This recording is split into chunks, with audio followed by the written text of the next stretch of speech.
سب سے اہم سبق قرآن مجید اور اقرا قاعدہ میں وہ حروف مدہ کا ہے۔ سب سے اہم سبق ہے وہ کس طرح، وہ اس طرح کہ بہت سارے بچے حروف مدہ میں غلطیاں کرتے ہیں، تو آج ہم انشاءاللہ تفصیل کے ساتھ حروف مدہ سکھائیں گے، تو آپ لوگ توجہ سے ویڈیو دیکھا کریں اور سنا کریں۔ اگر کوئی سوال ہو تو نیچے کمنٹ سیکشن میں پوچھا کریں۔ بسم اللہ الرحمن الرحیم۔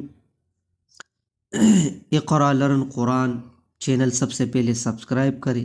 اگر آپ کو کوئی سوال ہو تو کمنٹ میں پوچھیں۔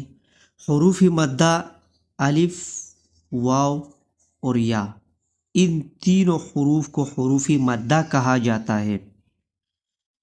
حروف مدہ اس وجہ سے کہتے ہیں کہ یہ تینوں حروف کھینچ کر پڑھے جاتے ہیں، لیکن شرط یہ ہے کہ اس کے پیچھے کوئی حرف موجود ہو۔ اکیلے اس طرح پڑھا نہیں جاتا۔ اکیلے تو ویسے پڑھا جاتے ہیں مفردات میں یہ واو، لیکن یہ الف اور یا اکیلے میں نہیں کھینچا جاتا۔ تختی نمبر 13، الف مدہ۔ تو آپ یہاں پر دیکھ سکتے ہیں یہ الف ہے، اس کو الف مدہ کہا جاتا ہے۔ مدہ کا معنی کھینچنا آتا ہے۔ اب یہ جو اوپر آپ کو لائن نظر آ رہا ہے، تو یہاں پر یہ حرکت کا حرف لکھا گیا ہے با زبر با، اور یہ ہے با کڑ زبر با۔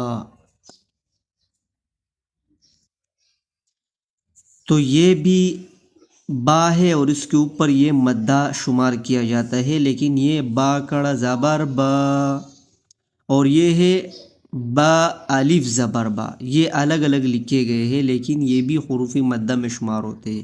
اور یہ ہے با الف زبر با۔ تو ان دونوں کو دیکھیں آپ، یہ الف سے پہلے اور یہ الف سے پہلے، اس کے ساتھ حروف ملے ہوئے ہیں دونوں، تو اس وجہ سے یہ مدہ شمار کیے جاتے ہیں۔ اب دوسری بات یہ سمجھیے کہ الف مدہ کی پہچان یہی ہے کہ الف مدہ سے پہلے ہمیشہ زبر آئے گا پہلے والے حرف پر، یہ لازمی سمجھے۔ جیسے یہاں پر الف سے پہلے زبر آیا ہے با کے اوپر۔ اب نیچے جاتے ہیں یہ والا حرف، تو یہ ہے تا الف زبر تا،